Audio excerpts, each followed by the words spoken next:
Hello and welcome to yet another session of the Gosu Academy. Today, what we'll be talking about a lot is picking the right equipment for first-person shooter games, or what kind of equipment is generally most necessary for different types of games.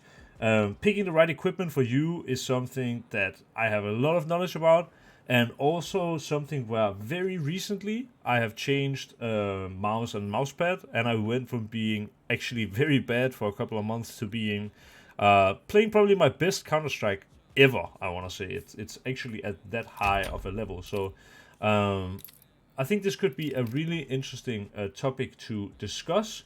I want to go into also talking about other equipment related things and discuss some of the just basically everything equipment wise. Sorry, now I went into Ancient instead of Anubis.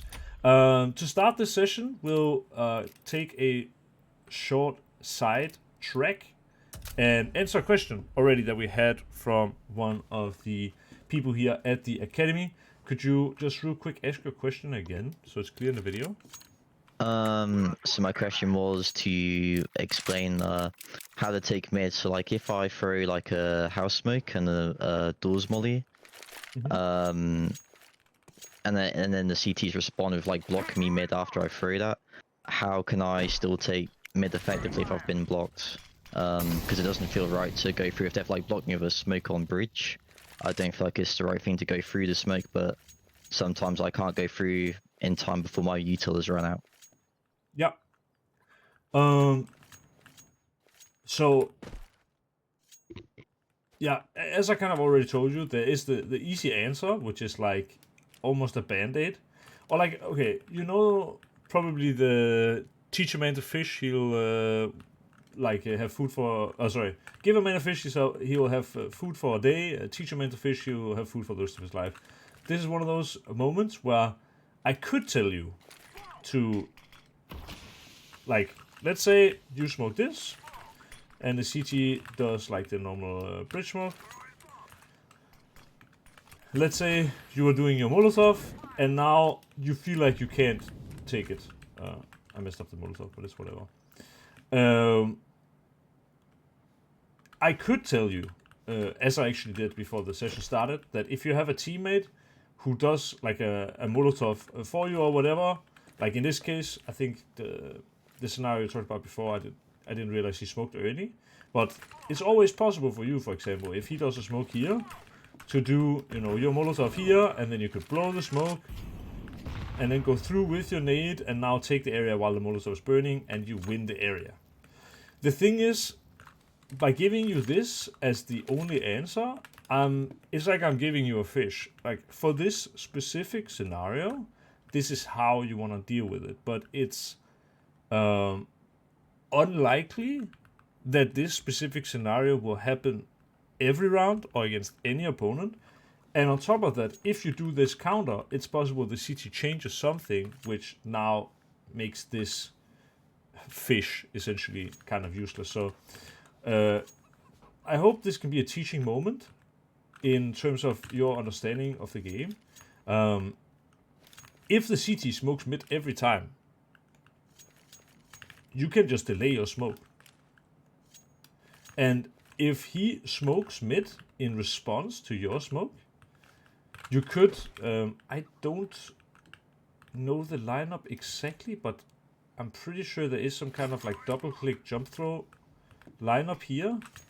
I don't know if it's like this or what. It might be something like this. Let me see. Oh, let's go. Okay, so if he smokes mid in response to your smoke, you could, instead of throwing it from spawn, just go line this up, aim here, double click jump throw, go and do your Molotov, and now you will beat his smoke when it gets thrown. Like, you will be in front of it. The same way, if the scenario is that I can explain it better towards B. So what a lot of CT players will do recently is that at the top level, most Ts will do a Molotov B at the start because they don't want CTs to insta-push. And also it's nice to peek behind this Molotov.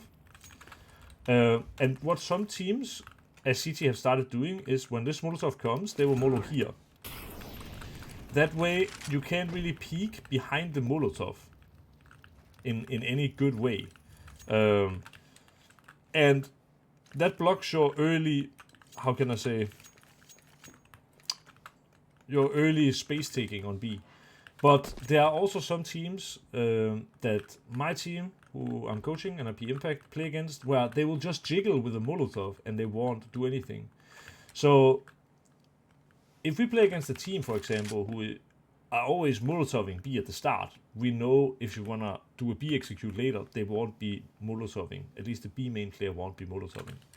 But if we play against people who are holding their util, then we want to be doing a B pop, because if you just flash and go in now, it's possible this guy fucks up his Molotov, and then we're just basically in. Same can be said on mid, which is where if he smokes mid every single round, there are a few counters to it. I showed you one with the smoke from here and then doing the Molo. You can do that late, after his smoke is about to fade. Now you use this to take mid control, right? Another great counter is you can boost here and go up. You can go above the smoke, like this. You can see here, and you can even check this if you boost correct, and you can see here. And if you don't see anyone in the space, you can nade the smoke. If no one is close to the smoke, you can have someone walk through the smoke on the right side. And that's actually a way to take mid control without using any utility, basically. Because the boost allows you to get traded if the CT peaks. And if you don't see any CT here, you can just walk and take this control without using utility. The same way if, let's say, instead of smoking mid, the CT will do a Molotov early. So imagine you are doing this util and the Molotov here. Some CTs will respond by using their own Molotov in mid. And this is where I gave you the fix, basically ask a teammate to come with you and drop their Molotov. Then you can re-Molotov and now you can take the space. And it's basically all about understanding what is the CT going to do and what should I do to counter what the CT is doing. That's basically high-level Counter-Strike in a nutshell. If I had a worse team, let's say if I had Mongols, just a completely random team that plays like tier 1 events but probably won't be winning many. A team like this, if I gave them a piece of paper that, like, let's say the mid player for Mongols, if he had a piece of paper from me that said exactly what the CT was going to do in round 1 and what the CT was going to do in round 2 and what the CT was going to do in round 3 and stuff like that, he would likely never lose a duel, because CS is so much about understanding what your opponent is doing and countering that. And how if you are doing something to fuck him up, he will adapt, basically. So, again, just to reiterate, I could just give you the fish and say, okay, if he smokes mid, you can blow it, you can go through, you can boost, you can whatever. But as you go up in levels, the CT will adapt. If he knows you're starting to boost, there are counters to that as well, you know? Like,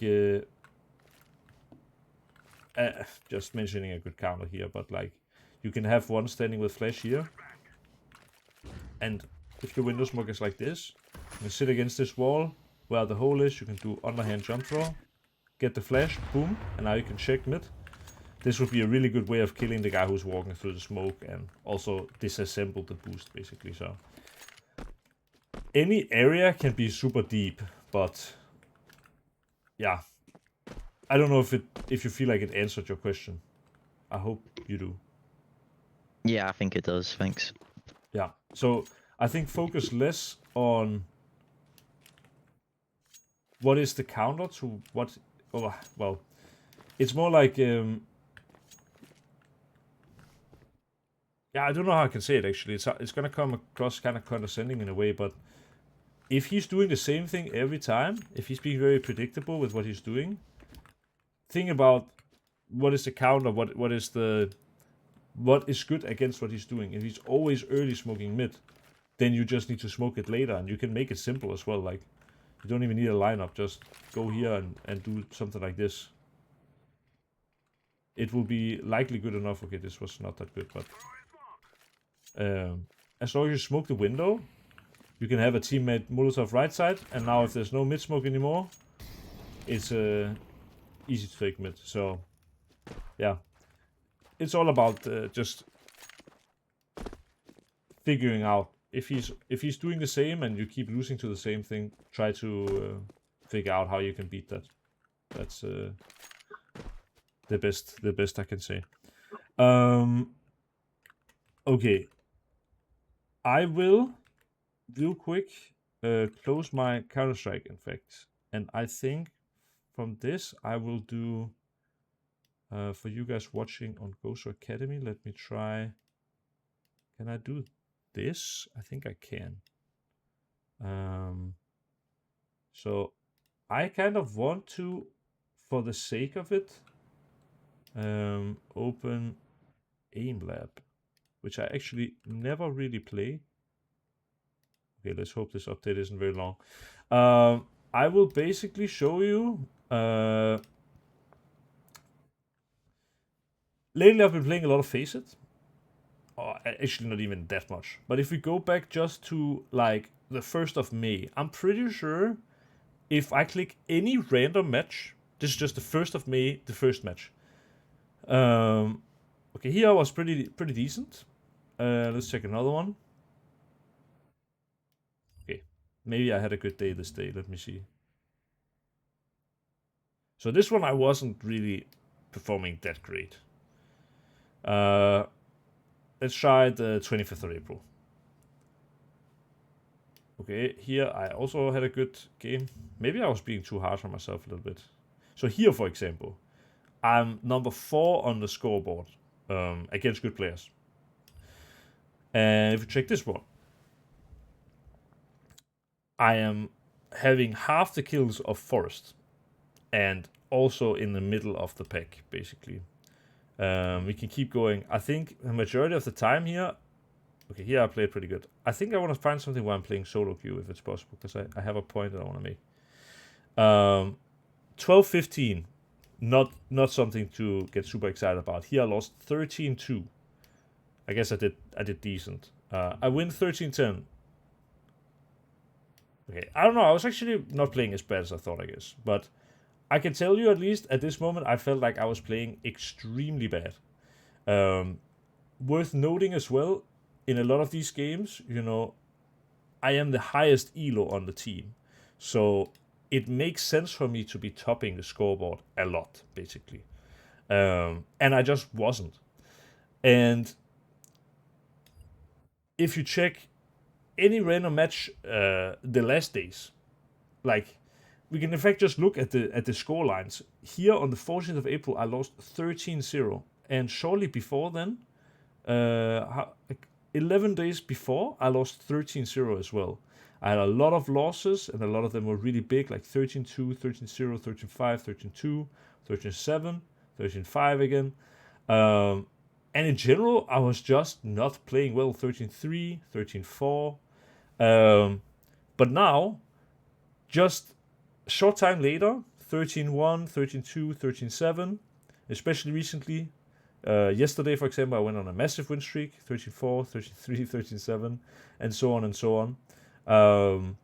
And it literally doesn't matter which match I pick here, just a random one, and I will likely be topping the scoreboard, even with great players like Relax, Truth, Kines, Esperanto, and stuff like this. I had this game on Nuke today, where I played with Kenny on stream, and I was streaming as well, where I got literally more than 2 times the amount of kills of the second player, while still having the least deaths tied with this guy in the match. And it's funny, because honestly, not a whole lot has changed.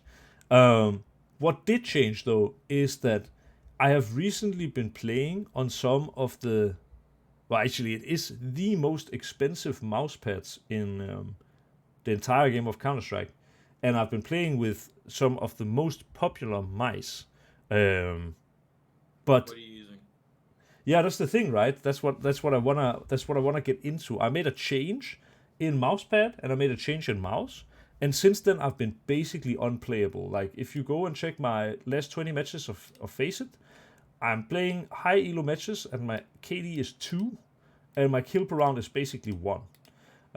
Some of it as well is like I've been standing in the ones without elo. This one, for example, I've been standing in ESGA intermediate for my team, and you can see even there, okay, 36 kills, but I still had 15 assists, and yeah, even in these kind of matches, I'm doing illegal things.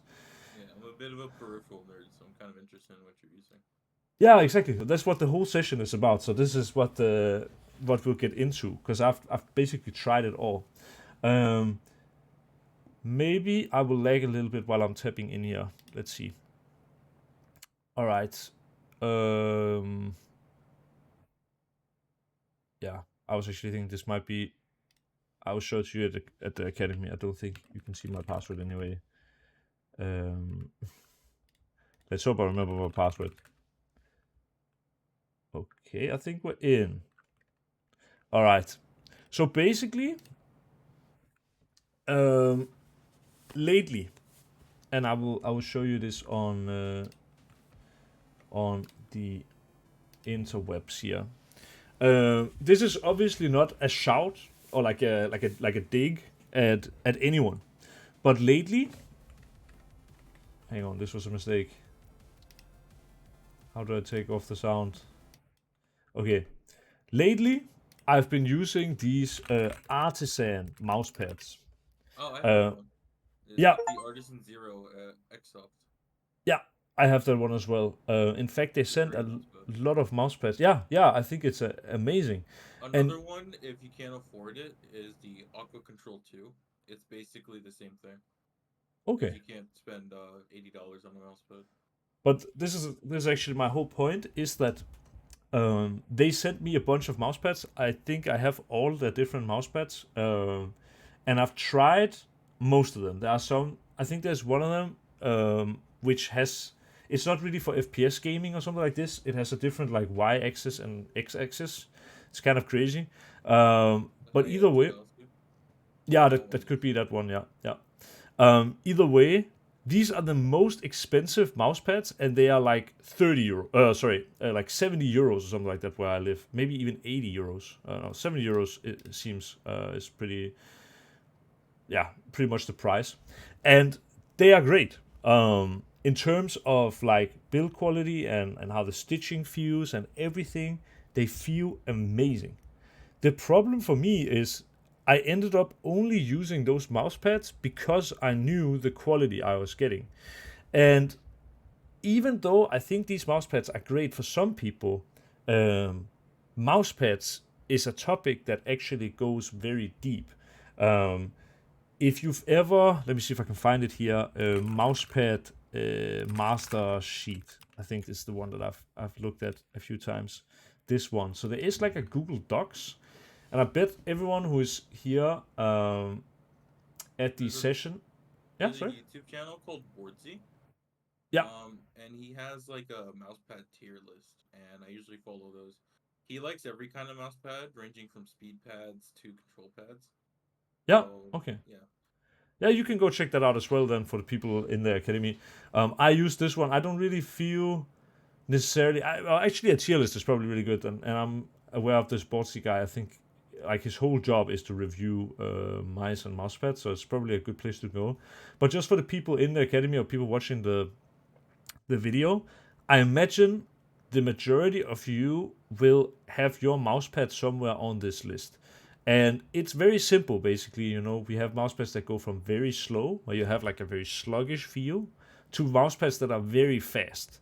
Now, mousepads that are very fast, they have some, how can I say, like, a lot of the times, a very fast mousepad will feel like you can have more consistent tracking because there is so little friction between your mouse and the mousepad, and so from that you can make very smooth motions.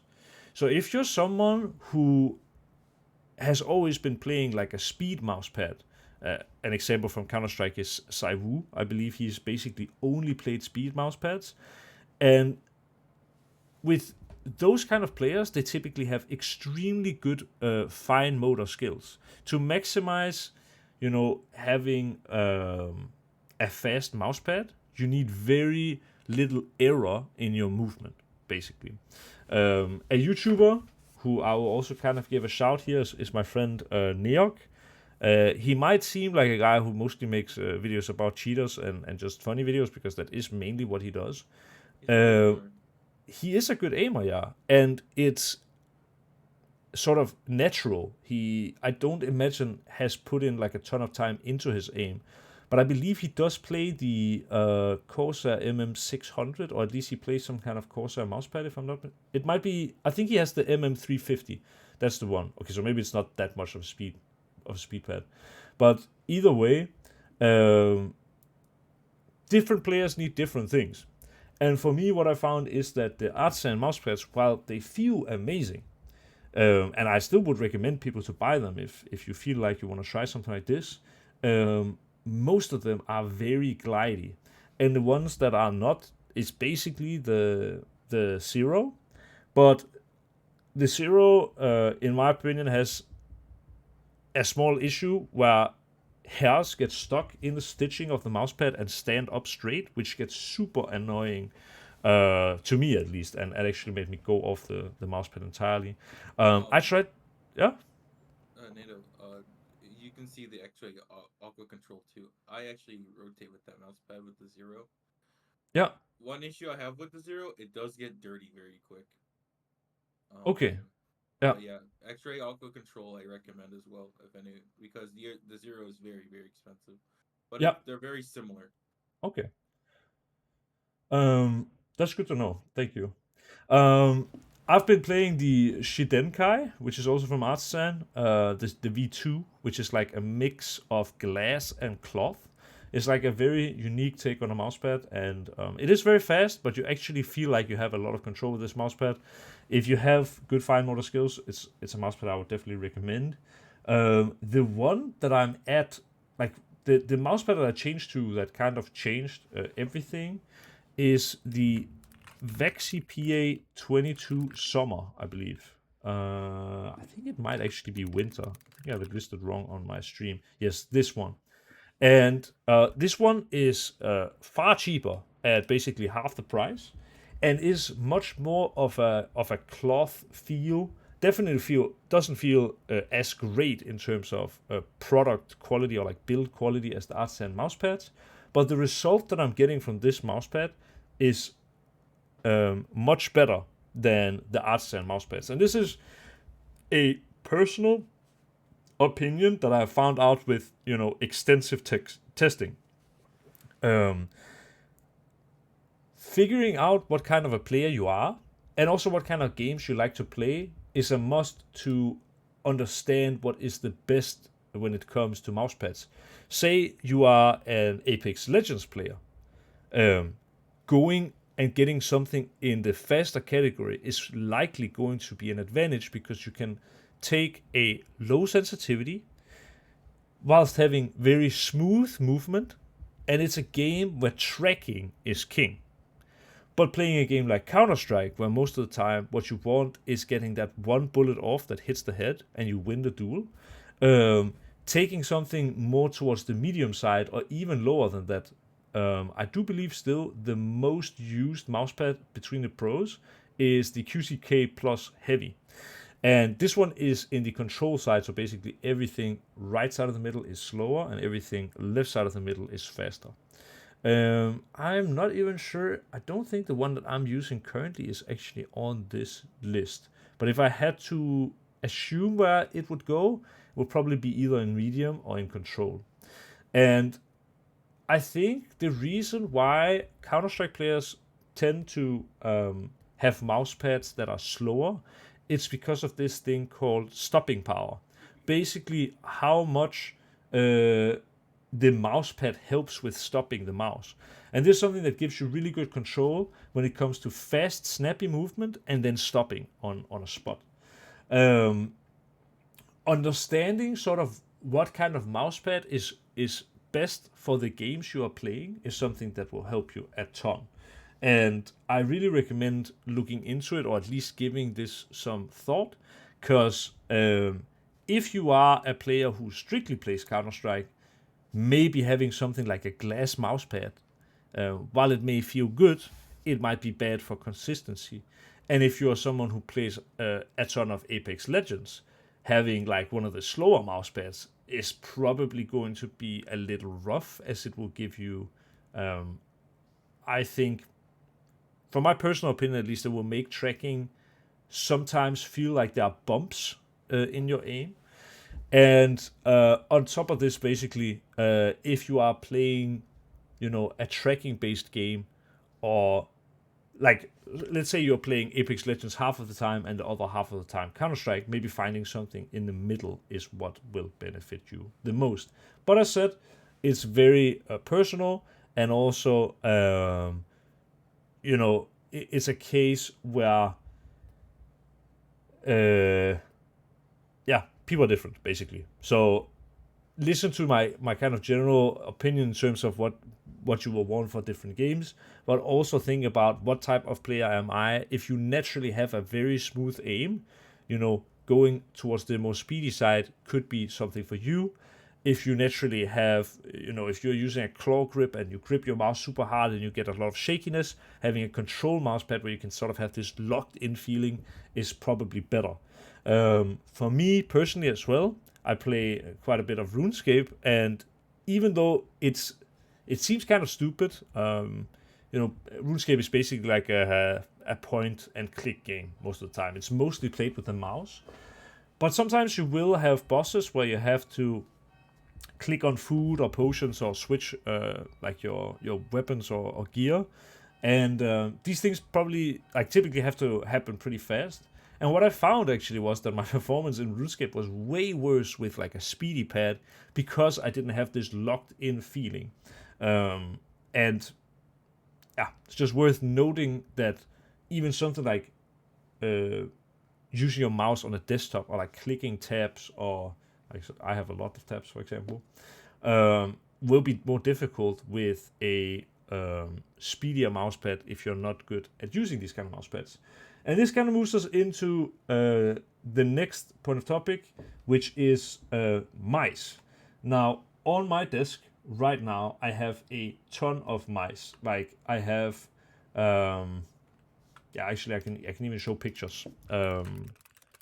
So I have on my desk right now the Pulsar X-Lite V3. It's in fact the ES version.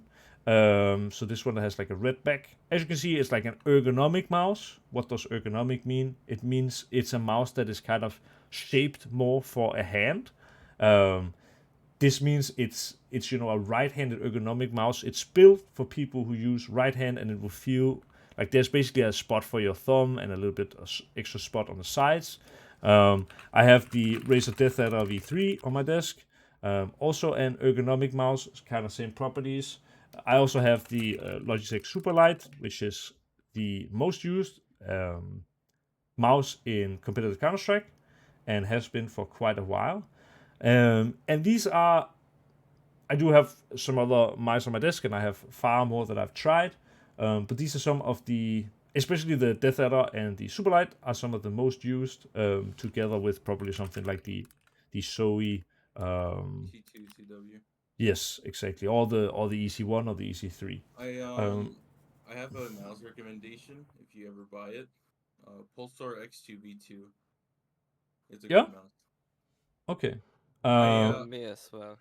I have the maybe. Superlight 2 and the X2 V2, and I kind of switch between them.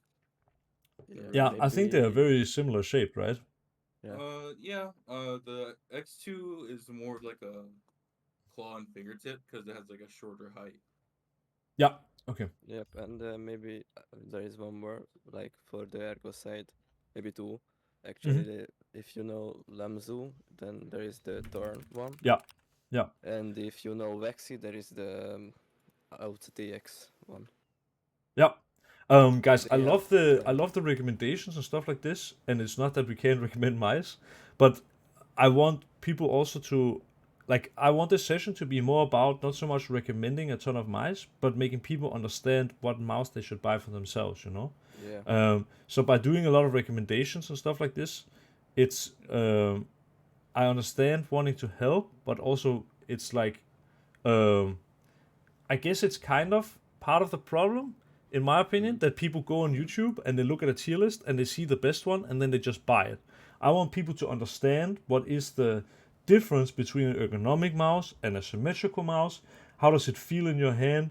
What is good? Is it better with a small or big mouse and these kind of things? And I could definitely also recommend mice, but for me, this session is more about teaching people how to find the right equipment instead of just because if I just wanted a recommendation, I could go just on YouTube now and find a tier list and I could buy the top mouse. Or I could go, there's many. You mentioned Boardsy. I believe there's this guy, also famous mouse reviewer called Rocket Jump Ninja. And this guy, I know he has reviewed a ton of mice. If I was just you know, if I wouldn't care, I would literally go and buy number one. But this mouse, for example, the Final Mouse Ultralight, I don't think I've tried this specific Final Mouse, but I've tried a lot of Final Mouse in my time, and I've played them extensively. The Final Mouse Scream years ago. It was Yeah. pretty nice. Okay, yeah. But this one, for example, I would imagine is a really bad buy if you're playing Counter-Strike. I have personally played with a 40-gram Final Mouse for something like 2 years in my professional career. And while I really like the feel of having a very small, lightweight mouse, Final Mouse have had other issues in terms of scroll wheel issues and these kind of things, and that's why maybe this particular mouse won't have that problem, but it's a little bit more of a risky investment if you ask me. I think on top of this, if you look at professional players in Counter-Strike, there is basically not a single player playing a Final Mouse. And this is something where, while we can definitely recommend different mice, it's better to, for the people who didn't hear the start of the session, essentially instead of giving you guys a fish, just say, oh, go buy this mouse or go buy this mouse. I want people to understand what to look for when buying a mouse to find one that fits. Essentially, I would close out of this because And you basically have, I mean, if you watch the top mouses, that you're just not buying them, like you research more in depth what they have in it, so maybe after you can decide a couple of mouse research that what you buy, but not like just blindly buying them because they are top 10 maybe. yes, and but I think without understanding what to look for, you can't do the research. You know what I mean? Yeah, And but that's what I'm trying to for me teach. for me it was like easy because I had my first wireless mouse and it was symmetrical from Pulsar, actually the X2, like the first one. Yeah. And it was good until I realized that it's not my cup of tea. Like there is not symmetrical ones, and I switched to now Ergo. I'm trying this, and I'm now using the Lamsuturn. Yeah. One of the Ergo, and Ergo I think it's for me, but it won't be for anyone else. So Yeah, exactly. And this is you what have I'm to trying to teach in experiment. this. That's Yeah, you have to the experiment, but I think there's a lot of work you can do from home as well. And that's because I not only do I know a lot about what is the latest gear, because I receive a lot of it for free so I can test it out. I've also gone through the process of testing a lot of different peripherals over the years. And while I'm not a guy who's doing reviews, and while I don't, have a setup to test the DPI deviation of mice and all these kind of fancy ass things, what I can say from a gamer point of view is I have a lot of knowledge about what I think is the most important, and also what fits different styles of players, because I know what kind of player I am professionally, and I've asked a lot of the other professional players what they're using at a given moment, and understanding sort of, if I'm watching someone like Forrest in Counter-Strike, this guy has incredibly clean aim, and his sensitivity is very high, but I would not recommend this to anyone else than someone like him, because most of the players who have actually extremely high sensitivity, Armanek, Voxic, Forrest, Madden, these kind of players are players who play an extremely high sensitivity and still have incredibly clean aim. And I believe this is just unachievable for the the massive majority of players playing first-person shooters. This is literally sort of being a freak athlete in the topic of Counter-Strike, and that's why, while recommendations are good, understanding what to look for that fits you is better. Some people go even as far as, I would probably even recommend doing it, but measuring your own hand and finding mice in a size that fits. Talking about this, for example, I have used the Razer Viper Signature Mini. Let me see, actually, mouse shape comparison. There's a great site for this. I think it might be this one. Let me see. So this is, oh, that was not what I wanted to do. So if you remove these mice, if I take something like the Razer Viper Signature Mini, this one, 49 grams, and these are the measurements. You can, I think, see it also in 3D on some of these websites. Maybe you can on this one. But if I compare this with a Logitech G502, for example, I think this one is pretty big. This one is 114 grams, and it's taller in the back. It's longer, it's wider, it's got a thing sticking out, and you can see the measurements are wildly different. If you are a tiny woman with small hands, buying a Logitech G502 is probably a bad investment. Just like if you are a man with above average hands, buying the Razer Viper Mini Signature Edition is not a good experience. And this is why, if we would have just looked at Rocket Jump Ninja, for example, and looked at the ultralight, I guess it would be the, no, it's not even the ultralight. I guess it's the ultralight X, potentially. I'm not even sure about what is what size, but let's just take one. This one is 31 grams and tiny.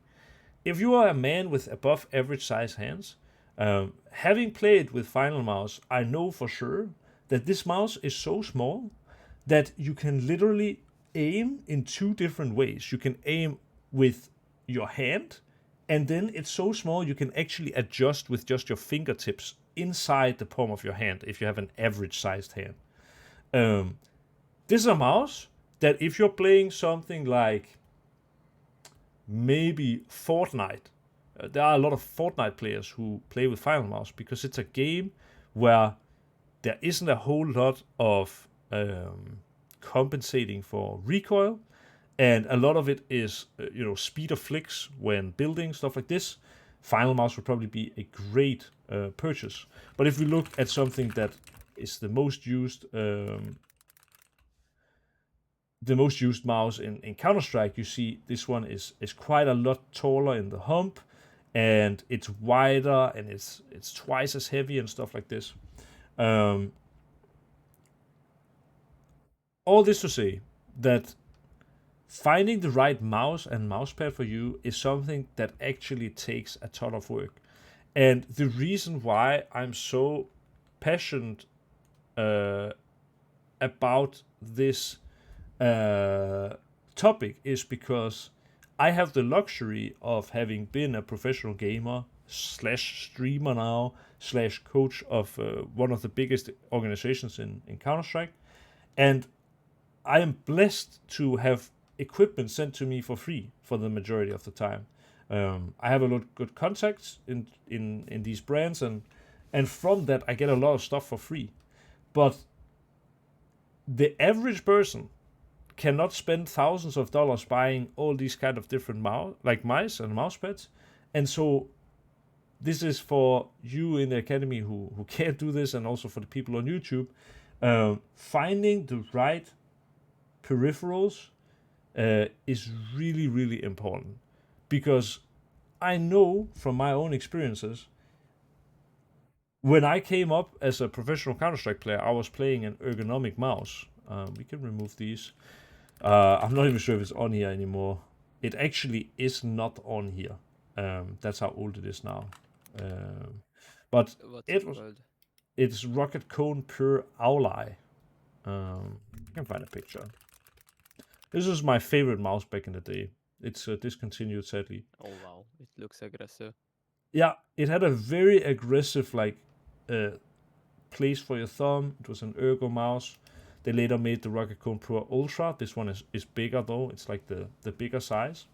But I thought this was an amazing mouse, and I played my first professional years with it, and I played great. But since then, I found out that whenever I go on an ergonomic mouse, even if I give it months, I just can't adjust to it. It just does not feel good. And now I am all in on symmetrical mice. It's just the best thing for me. The difference for me with these kind of, the advantages of having an ergo mouse is that it does fit your hand very well, and it almost it feels very natural in a way to hold a mouse which is ergonomically shaped if you are right-handed, because there is a cut in and cut out where you can place your fingers. But what I find from my personal experiences is an ergonomic mouse makes me, when I get stressed, grip the mouse incredibly hard, which creates shakiness in my aim. And this is something that I want to avoid, because it's not, how can I say, it's not, making me perform at my best. But there are a ton of players out there, Robs, Nico, these kind of players, who have been playing a ton of ergonomic mice throughout their years and have had some of the best aims in the world. For me, though, I need a symmetrical mouse because it just feels better, I guess. And that's why I think my advice to anyone who wants to figure out what works best for ergonomic and symmetrical mice, like what works best for you, is find potentially a tier list, or even just check what is the most used equipment by professionals in my game. Buy one ergonomic and buy one symmetrical around the same size, maybe even from the same company, and return the one if you're in the EU or in a country with good return policies. Return the one that you dislike, and from that point on, wave goodbye to either ergonomic or symmetrical, because it won't make you better switching between these two often. Yeah, NATO. Yeah. I didn't really know what mouse, like when I first was getting into mice, I didn't really know what mouse I wanted. So that's kind of exactly what I did. I was like, what do pro players use? And then I bought the original Superlight. Yeah. And because I have like moderately like large hands, right? And as soon as I put my hands on it, I immediately get it into just a perfect grip, and it just falls in place for me. And I've never really looked back since to trying any kind of ergo mice. Yeah, I think a lot of people feel like this because the Superlight is probably I want to say it's, besides maybe the Zoe EC, the Superlight is the most loved shape of all time. It's like basically the safest as well. So Yes, Yeah. and I love that you guys bring it up, because I actually really dislike the shape of the Superlight. And the yeah, my reason, brother has one. Nah. yeah, The- the reason the is because Superlight the 2, the yeah. hump in the back is so tall compared to a lot of other symmetrical mice. Yeah, I will see if I can find. I have the Vexi. What is it called again? Out DX probably. No, I think it's this one. Yeah. This one, it feels like a much bigger mouse. Like, as you can see, the width is actually bigger. So it feels bigger in your hand, but even then the hump is smaller. And this is the biggest issue I have when using the Logitech Superlight, is because the hump is so big and I like to play kind of palm, it leaves air in between. It leaves almost like an air pocket in between the palm of my hand and like the mouse, and this feels like it gives me a worse grip of the mouse. I feel like if you have larger hands, the hump kind of helps because it just goes right into your palm and stays there. Yeah, you know what? That's actually probably true. I would call my hands pretty average. Yeah. And and now is kind of when I would say this is the thing that also has changed a lot for me. I've recently picked up a new mouse, and I've in fact done it for my own buck this time because I had a feeling I was gonna love this mouse, and I think it might be the best mouse I've ever used. I think it actually, I can safely say it is. Do you have any opinions on like glass skates? Because I have my own No. opinions on them. I have tried them, but I know that. Well, actually, yeah, I have an opinion on glass skates. Glass skates are pretty cool because they give you kind of the feel of having a glass mousepad without having a glass mousepad. Glass mousepads in its own, they kind of suck a bit if you're a professional Counter-Strike player because they are pretty difficult to travel with. And they are not that easily accessible, especially in a lot of the countries, I think, where Counter-Strike is big. Like, at least when I was playing, there were quite a few tournaments in, for example, Ukraine, which obviously isn't the case right now, sadly. But there will be a lot of. I've been, to Lithuania for tournaments. I've been to. I know, Malta is a kind of go-to spot for Pro League and stuff like this. And these are not countries, I think, that are super interested in professional gaming. It's not that much part of their culture. And I would imagine finding a store that sells a glass mouse pad in Malta or in Lithuania is not going to be easy. So I had a teammate for a LAN I attended. It was Stiko, actually. Like, we just played for fun. And I watched his video, so I noticed he had a different mousepad than at home, and I asked him about it, and he said, yeah, I don't dare to travel with my glass mousepad because it might break during transit, and I don't want to risk that. And then he goes to an event and plays on a different mousepad, and I think I don't know if this is something he's still doing, but at least I thought in this case it was stupid. Like, obviously he played great, and I've got nothing bad to say. Stick was a super smart guy, so I'm sure he has his reasons. But just, this is why I would personally not play a glass mousepad if I was trying to go pro. And the same goes with glass skates. You do get kind of the glass mousepad feel, but glass mouse skates, they wear down, and they get slower and slower, which I think is on its own a red flag for when you want consistent performance, because if your mouse skates change over time, it means the longer you have them, the slower they will be, and that means if you have to replace them, you will have a very significant change. If you go back to the master sheet, there's one mousepad here, which is actually, I think it's only one mousepad here, but look at this. Logitech G640 is in medium, but Logitech G640, when it's used, is in slow. This is, okay, so GSR actually, I guess, has the same. It goes only from slow to very slow. But having mousepads that change properties with wear is really dangerous, because either you have to replace them often, or you have to keep the mousepad. Like, if you take the G640 and you keep it for a long, long time, you will just have a mousepad that is different than when you bought it, and it makes it very difficult to replace. So either you gotta be a professional player. I know a lot of the big teams were having Logitech as sponsor, and I think that's why they were playing with this mousepad when it came out. And they have the benefit of being able to change mousepads all the time, because they can just ask for new ones, potentially. But if I was, an average Joe wanting to perform well at Counter-Strike and go pro, I would never buy a mousepad which changes this aggressively over time. It's just not good investment. And that's the same feeling I have with glass skates. I would not invest in something that changes properties significantly over time because it is They bad for consistency.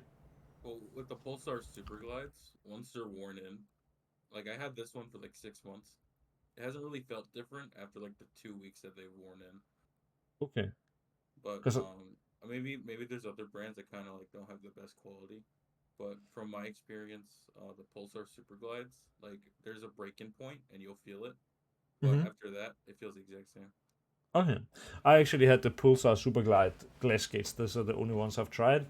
I think they were quite cool, but the issue for me, and it's also worth noting if you're buying something, to put on glass skates, you have to remove the skates of the mouse itself. And if you don't store them properly, you will have to buy replacement skates or buy a new mouse or keep the glass skates permanently. And, I tried the glass skates, and because it was uncharted territory, I actually wanted out after using them for a while because no one in CS basically plays with glass skates, at least very few people, I imagine. And essentially, I kind of had to throw away the mouse because I was not actually aware that they were hard to reapply. Maybe I'm even stupid. Maybe what I'm saying now is not true. On this, do your own research. But I basically stopped using the mouse. Yeah. So use at will. The mouse that I'm using right now, which is the best mouse I've ever used, in my opinion, is the new Razer Viper V3 Pro. I think let's do the fair comparison here, because I think this Do one the is Super a little Light bit. too, yeah. Yeah, exactly. So when you look at the properties, they both are 40 millimeters tall in the back at the highest point, but you can see that the shape of the back is quite different. The Super Glide, it has a very sort of sudden increase in hump, while actually it's the Super Light that has the larger hump on the back. I guess that's kind of it. And the Razer Viper, it feels lower basically. Other than this, they feel almost the exact same shape, but it's literally just the hump that is the difference, and then the weight is slightly lower. And at least for me personally, this has led to me just doing some outrageous things. I will just show a couple of clips. Just at least I will show this one from today. I think you guys can see it, right? Yes. So I was playing even with some legends, Forest, Get Right Flusher, and Olaf Meister. And we had this. We were actually playing against some good players as well. Bang. That to that. And like this, for example, it felt great, and I ended up killing the last guy as well. This was an example of like very very quick aim, like very, how can I say? Let's call it instinctive aim. Like I had almost no time to even recognize where these players were. But I have also another clip from this. These are both from today. Same stack as well, where I had a Galil. I ran out long. Good flashes made me get the first kill. That was nice. Now one guy peeks, and I get him as well. And even with 4 bullets, I managed to actually get the third player. And now, we've just won this buy round. So this is not to sort of sit here and brag, because it's not about that. But it's about me feeling like I finally found the combo of mousepad and mouse that feels great for me. I haven't once, when using this equipment, felt like I've been wanting to change. Not the mousepad, not the mouse. And in fact, when I was playing Pro, I was playing with a sensitivity of 0.8 at 800 DPI, which gives us an eDPI. I believe it's like effective DPI. You can find this number by just taking your sensitivity in Counter-Strike and multiplying it with the amount of DPI you have. When I was playing Pro at the beginning, I was one of the oppas with the lowest sensitivity at 640 eDPI. And right now I am at 1.25 on 800 DPI, which is a quite substantial increase. It's quite close to doubling. Okay, not really, but it's a very significant increase. It's it's actually more than 50% higher than when I was coming up as a pro. When I switched to native, because I was tired of getting 4-3'd, I had to raise my sense. Yeah. So now I'm on 800 EDPI from 600, and it feels a lot better. How much were you on? Sorry.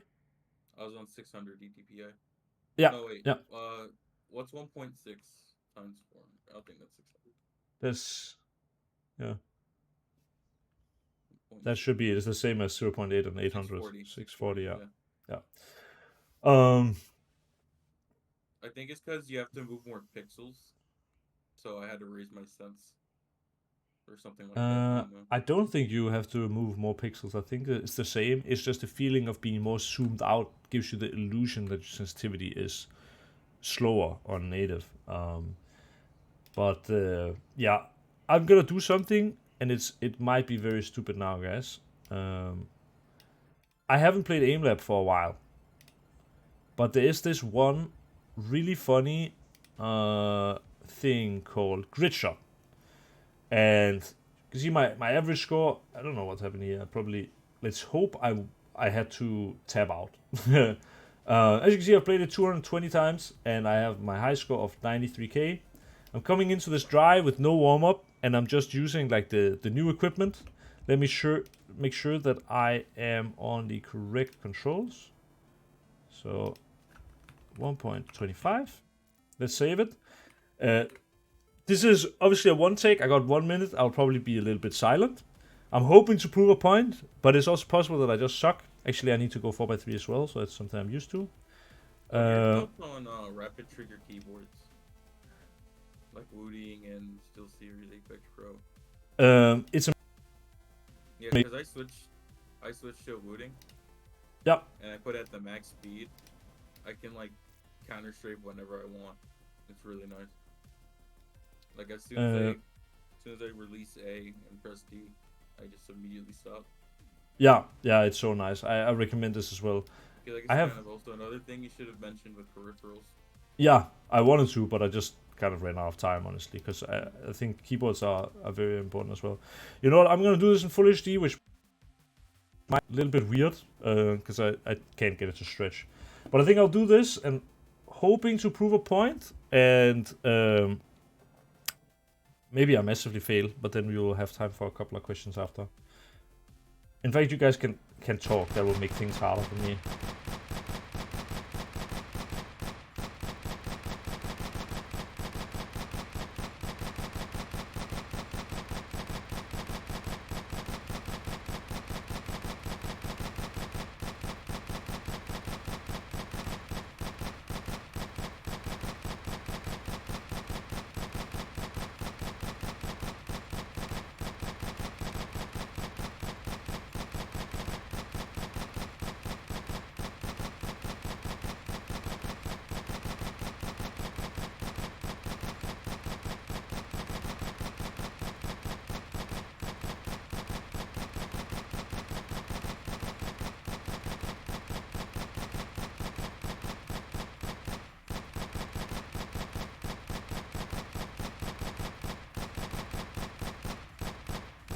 This is not going as well as I'd hoped. Let me try to slow down a little bit. 85k is still pretty respectable. Let me replay it one more time. I'll try to do it a little bit slower. And hopefully we can set a good time.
Okay.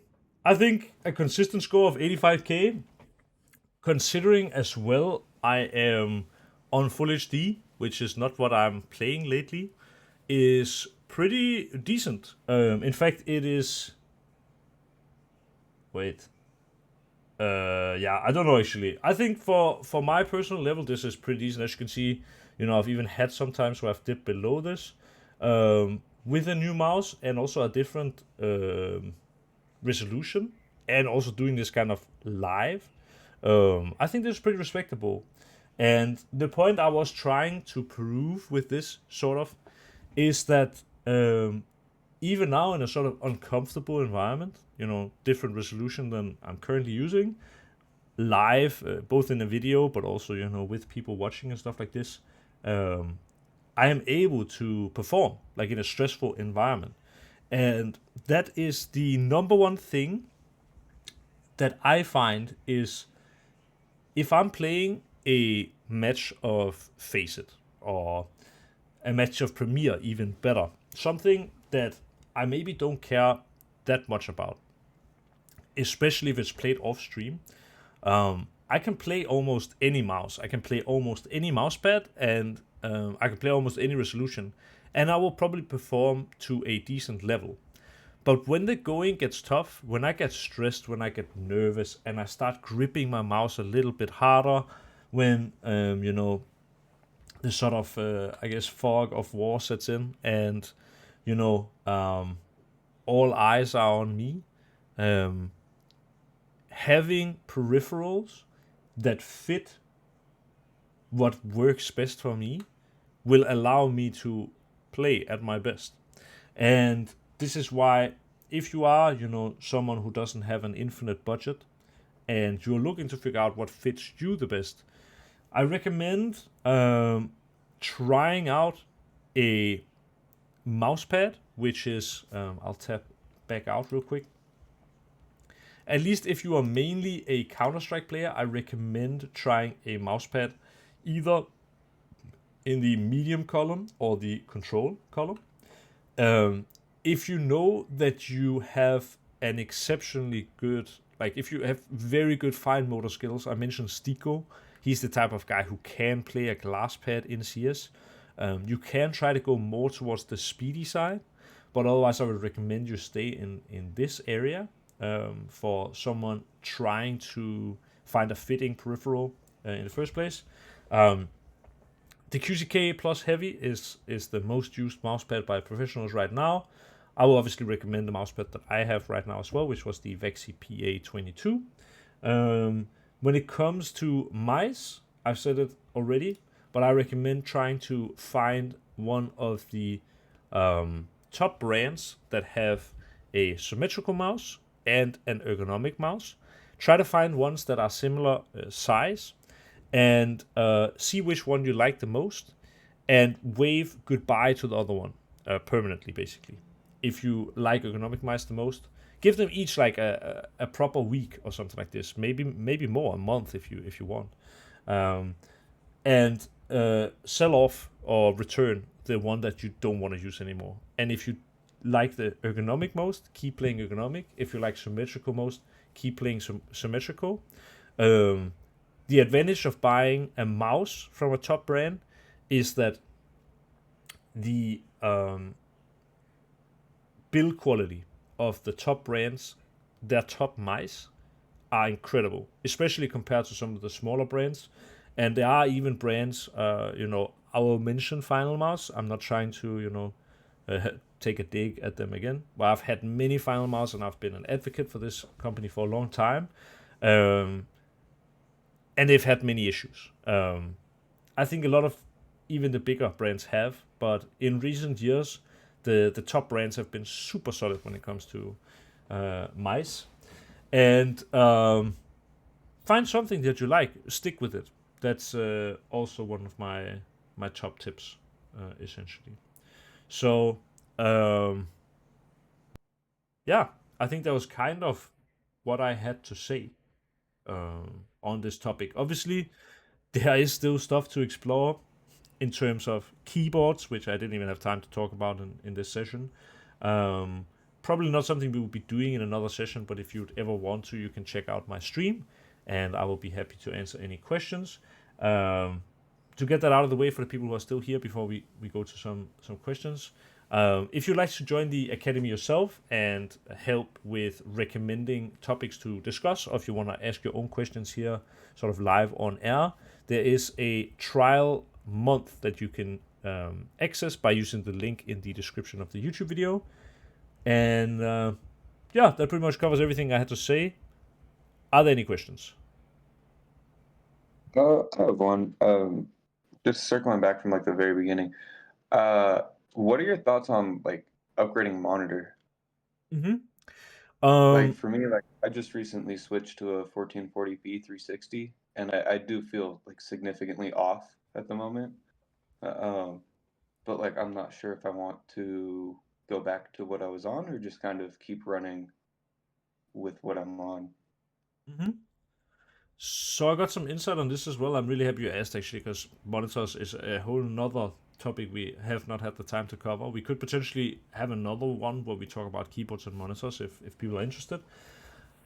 But basically, when it comes to monitors, I say that there are only a few sort of buyable advantages you can have in Counter-Strike. One of them is, having a mouse that fits your hand, but also a mouse that is, consistently good. This is something that will help you get better, like a lot better. But when it comes to something that cannot be worse, it's buying a solid gaming monitor. Having an increase of hertz, so basically monitor refresh rate, is the best financial investment you can make if you want to go pro, in my opinion. Simply because having a higher refresh rate speeds up everything. You will see more details when moving your mouse around, and you will just react faster because things appear on your screen quicker, basically. Your brain has more frames to interpret what you see, which in turn will make you more accurate. And having like a good gaming monitor is, again, the best investment, in my opinion, you can make. Having a good PC as well, one of them, because you need also to be able to output a certain amount of FPS for the gaming monitor to matter, right? When it comes to what you mentioned, having like a 1440p monitor is not something I consider an advantage in a game like Counter-Strike. All pros basically use a 1080p monitor, and the things that you should really look out for, and maybe is the reason why you are feeling uncomfortable, is the cheaper 1440p monitors. While they might have 360 hertz, like you mentioned, there are still things that can impact. And like gaming monitor. Let me. Delay, you want to say, maybe? What, sorry? Delay, like the milliseconds of the monitor. Exactly. Yeah, I don't know what's. Yeah, it's basically the milliseconds, right? That there is this like on top of the refresh rate, and on top of this, there are certain other things. I'm not. How can I say? I'm not getting paid by any of these companies. So you're getting my honest opinion, and I'm not trying to sell anything here, but in my sort of 15 years of playing Counter-Strike, I have only used one monitor brand, and that's BenQ, which is now called BenQ. Well, the monitors are basically called Zoe. But I find that these monitors are extremely durable, fantastic. They are, they've got, very little delay. They've got high refresh rates. They are, in my opinion, the best gaming monitor brand you can absolutely buy. They are very pricey, but you get your money's worth. And the first BenQ that I bought was, something about 15 years ago, and it still works, and I still have it, and I still use it when I'm at my parents' house. So you also kind of buy a product that you have, I want to say, almost for life. That one is like a 144 hertz monitor, so it is quite old now.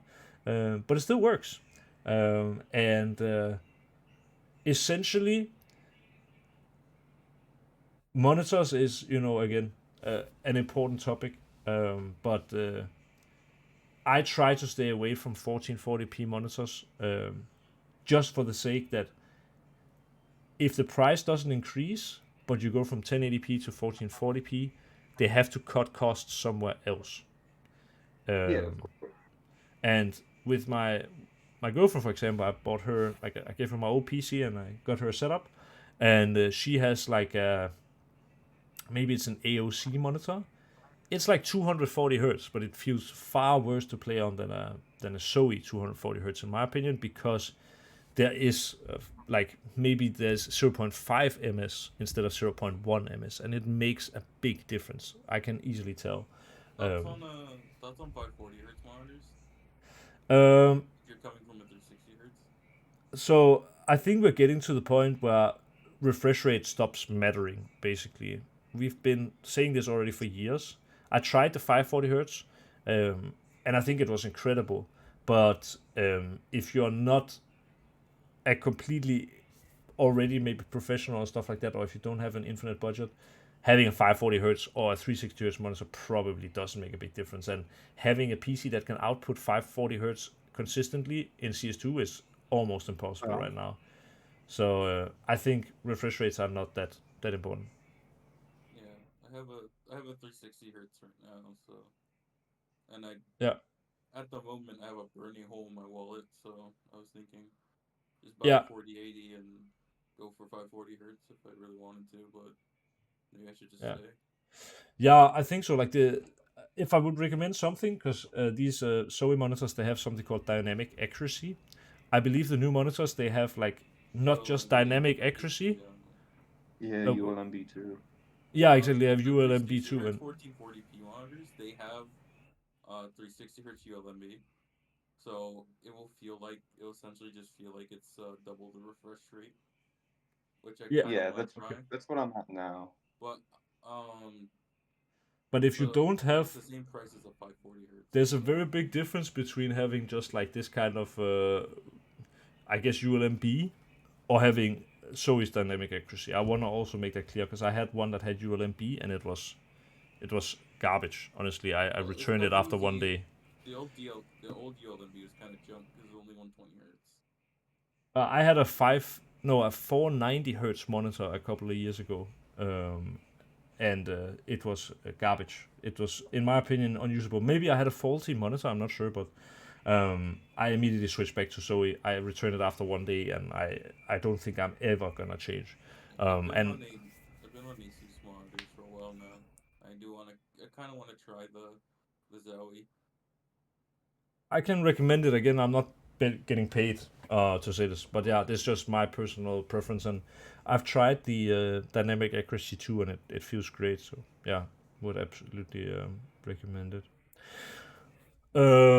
Guys, I have not had dinner, and it's 11 in the evening for me, so I would like to go and eat some dinner before bed, because I have to wake up at 6:30 in the morning. So that is, in 7.5 hours, something like this. If you guys liked this kind of session where we talk about peripherals, we could definitely do another one where we cover keyboards and we cover monitors, what's important to look out for. We can even look at headsets, and Over headsets, that'd be cool. yeah, absolutely, we can do that. Yeah, so if you like this session, we could definitely do it again. But for now, unfortunately, guys, I'm going to have to go. So for everyone who joined here at the Academy, and also for everyone watching the video, thank you so much for joining the session. I know it was a little bit all over the place, because it's something we haven't done before, but I do hope that it still was interesting and useful to the people who joined me. It was, yeah. It was. Fantastic. Thank you, guys. Thanks.